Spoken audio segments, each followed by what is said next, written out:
നമസ്കാരം, ഞാൻ ശ്രുതിനിധി. ശ്രുതിസ് കുക്കറിയിലേക്ക് നിങ്ങൾക്ക് എല്ലാവർക്കും ഒരിക്കൽ കൂടി സ്വാഗതം. ഇന്ന് നമ്മൾ വളരെ എളുപ്പത്തിലുള്ള ഒരു റെസിപ്പിയാണ് ചെയ്യുന്നത്. കുട്ടികൾക്കൊക്കെ ഇഷ്ടമാവുന്ന ചീസും മുട്ടയും ബ്രെഡും ഒക്കെ വെച്ചിട്ടുള്ള ഒരു സിമ്പിൾ റെസിപ്പിയാണ് നമ്മൾ ഉണ്ടാക്കുന്നത്.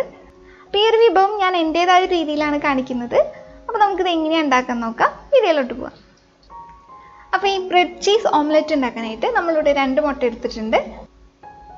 പിന്നെ നമുക്ക് ഇതിലേക്കായിട്ട് വേണ്ടത് കുറച്ച് പച്ചക്കറികളാണ്.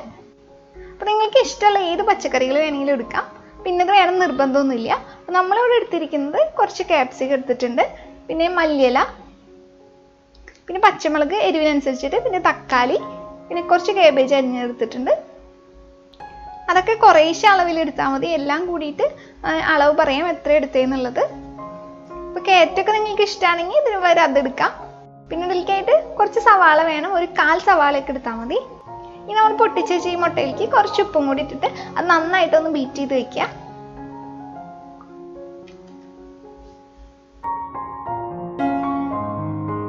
ഇനി ഇതിലേക്കായിട്ട് നമ്മൾ എടുത്തു വെച്ചിട്ടുള്ള പച്ചക്കറികളും കൂടി ചേർത്ത് കൊടുക്കാം. പച്ചക്കറികളെല്ലാം കൂടിയിട്ട് നമ്മളിവിടെ ഒരു 1/2 കപ്പാണ് എടുത്തിരിക്കുന്നത്. അത്ര ഇതിലേക്കായിട്ട് ആവശ്യമുള്ളൂ. ഈ പച്ചക്കറികളൊക്കെ ഇട്ട് കൊടുത്ത ശേഷം എല്ലാം കൂടി നന്നായിട്ട് തന്നെ ബീറ്റ് ചെയ്ത് വെക്കുക. മല്ലിയുടെ ടേസ്റ്റ് നിങ്ങൾക്ക് ഇഷ്ടമല്ലെങ്കിൽ അത് ഒഴിവാക്കാം. പിന്നെ ക്യാപ്സിക്കം എന്തായാലും എടുക്കാൻ നോക്കാം കേട്ടോ. പിന്നെ പച്ചമുളകൊക്കെ നിങ്ങളുടെ എരിവിനനുസരിച്ചിട്ട് വ്യത്യാസം വരുത്താം.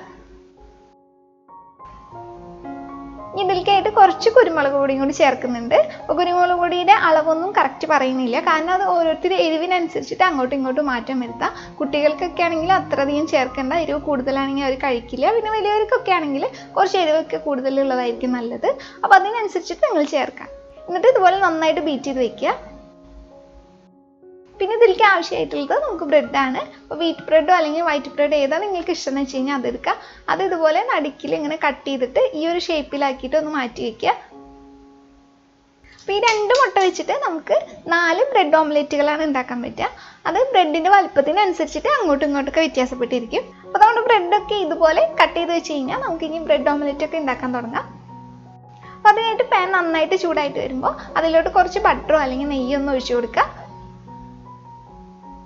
അതിനുശേഷം ഈ ഒരു ഷേപ്പിലുള്ള ബ്രെഡുകളൊക്കെ ഒന്ന് വെച്ച് കൊടുക്കുക.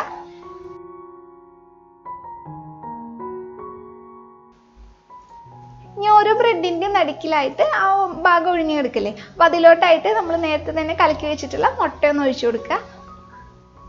അപ്പോൾ ഈ സമയത്ത് നിങ്ങൾ ലോ ഫ്ലെയിമിൽ തന്നെ വെക്കുക. ഹൈ ഫ്ലെയിമിലൊന്നും വെക്കാണ്ടിരിക്കാൻ നോക്കുക. കാരണം ഇത് ഹൈ ഫ്ലെയിമിലാണ് വെക്കുന്നത് വെച്ച് കഴിഞ്ഞാൽ നമ്മൾ ഇനി ഇത് കഴിഞ്ഞിട്ട് 2-3 കാര്യങ്ങളും കൂടി ചെയ്തിട്ടാണ് ഇത് പിന്നെ തിരിച്ചിടുക. അപ്പോൾ അപ്പോഴേക്കും അടിഭാഗം നന്നായിട്ട് ഇങ്ങനെ മുരിഞ്ഞ് ആ രീതിയിൽ കരിഞ്ഞേക്കാം. അപ്പോൾ അതുകൊണ്ട് തന്നെ ലോ ഫ്ലെയിമിൽ വെക്കുക. എന്നിട്ട് ഇതിൻ്റെ മുകളിലോട്ടായിട്ട് ചീസ് ഒന്ന് വെച്ച് കൊടുക്കുക.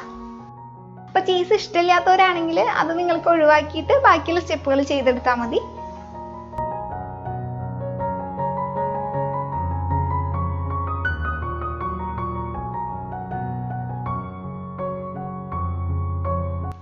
അതിനുശേഷം നമ്മൾ മുകളിൽ വെച്ച് കൊടുത്ത ഈ ചീസ് ഒന്ന് ചെറുതായിട്ടൊന്ന് ആ ചൂട് തട്ടി ഒന്ന് മെൽറ്റ് ആവാൻ തുടങ്ങുന്ന സമയത്ത് നമ്മൾ നേരത്തെ തന്നെ ഈ ബ്രെഡിൻ്റെ ബാക്കി ഭാഗം എടുത്ത് വെച്ചിട്ടുണ്ടായിരുന്നില്ലേ, ഈ ഒരു ചതുര കഷ്ണമായിട്ട്, അത് നമ്മൾ ഇതിൻ്റെ മുകളിലോട്ടൊന്ന് വെച്ച് കൊടുക്കുക.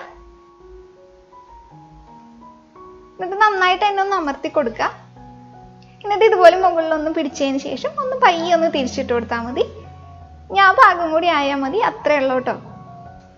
അപ്പോൾ തിരിച്ചിട്ട് കഴിഞ്ഞാൽ നിങ്ങൾക്ക് വേണമെങ്കിൽ മീഡിയം ഫ്ലെയിമിലൊക്കെ വയ്ക്കാം. അതിനുശേഷം മറ്റേ സൈഡ് ആകുമ്പോൾ നമുക്കിത് എടുക്കാം. അപ്പോൾ ഇത്രയേ ഉള്ളൂ നമ്മുടെ ചീസ് ബ്രെഡ് ഓംലെറ്റ്. വളരെ എളുപ്പമാണ് നമുക്ക് ഉണ്ടാക്കിയെടുക്കാനായിട്ട്. അപ്പോൾ മുട്ടയും ചീസൊക്കെ ഇഷ്ടമുള്ള കുട്ടികൾക്കാണെങ്കിൽ തീർച്ചയായിട്ടും ഇത് ഇഷ്ടമാവും. അപ്പോൾ ചീസ് നിങ്ങളുടെ കയ്യിലില്ലെങ്കിൽ നിങ്ങൾക്ക് ചീസ് ഇല്ലാണ്ട് ഇത് ഉണ്ടാക്കാം. അപ്പോൾ കുട്ടികൾക്കൊക്കെ ബ്രേക്ക്ഫാസ്റ്റിനോ അല്ലെങ്കിൽ നിങ്ങൾക്ക് ഈവനിങ് സ്നാക്കൊക്കെ ആയിട്ട് കൊടുക്കാൻ പറ്റിയിട്ടുള്ള ഒരു ഐറ്റമാണിത്. അപ്പോൾ തീർച്ചയായിട്ടും എല്ലാവരും ഉണ്ടാക്കി നോക്കുക. അപ്പോൾ ഇഷ്ടപ്പെട്ടവർ എന്തായാലും ഉണ്ടാക്കി നോക്കുക. എന്നിട്ട് കമൻസ് ഒക്കെ അറിയിക്കുക. ഇഷ്ടമായില്ലെങ്കിൽ നിങ്ങൾക്ക് ധൈര്യമായിട്ട് അറിയിക്കാം. അപ്പോൾ വീഡിയോ നിങ്ങൾക്ക് ഇഷ്ടപ്പെട്ടെങ്കിൽ വീഡിയോയ്ക്ക് ലൈക്ക് ചെയ്യാനും അതുപോലെ തന്നെ ഇത് മറ്റുള്ളവർക്ക് ആർക്കെങ്കിലും ആയിട്ടൊന്ന് ഷെയർ ചെയ്യാനും കൂടി മറക്കരുത്. അപ്പോൾ ചാനൽ ഇതുവരെ സബ്സ്ക്രൈബ് ചെയ്തിട്ടില്ലെങ്കിൽ പ്ലീസ് ഒന്ന് സബ്സ്ക്രൈബ് ചെയ്തേക്കണേ. സബ്സ്ക്രൈബ് ചെയ്യുമ്പോൾ കൂടെ ഒരു ബെല്ലൈക്കണും കൂടി കാണും, അതും കൂടി ഒന്ന് ക്ലിക്ക് ചെയ്യുക. അതിൽ ഓൾ എന്ന ഓപ്ഷനും കൂടി സെലക്ട് ചെയ്ത് കൊടുക്കാനായിട്ട് മറക്കരുത്. അപ്പോൾ ഇതുപോലെയുള്ള നല്ല സിമ്പിൾ റെസിപ്പികളുമായിട്ട് നമുക്ക് വീണ്ടും കാണാം. അതുവരെ നിങ്ങൾ എല്ലാവരും നല്ല ഭക്ഷണമൊക്കെ കഴിച്ച് ഹെൽത്തി ആയിട്ടും സന്തോഷമായിട്ട് തന്നെ ഇരിക്കുക. അപ്പോൾ വീണ്ടും കാണുന്നവരെ ബൈ.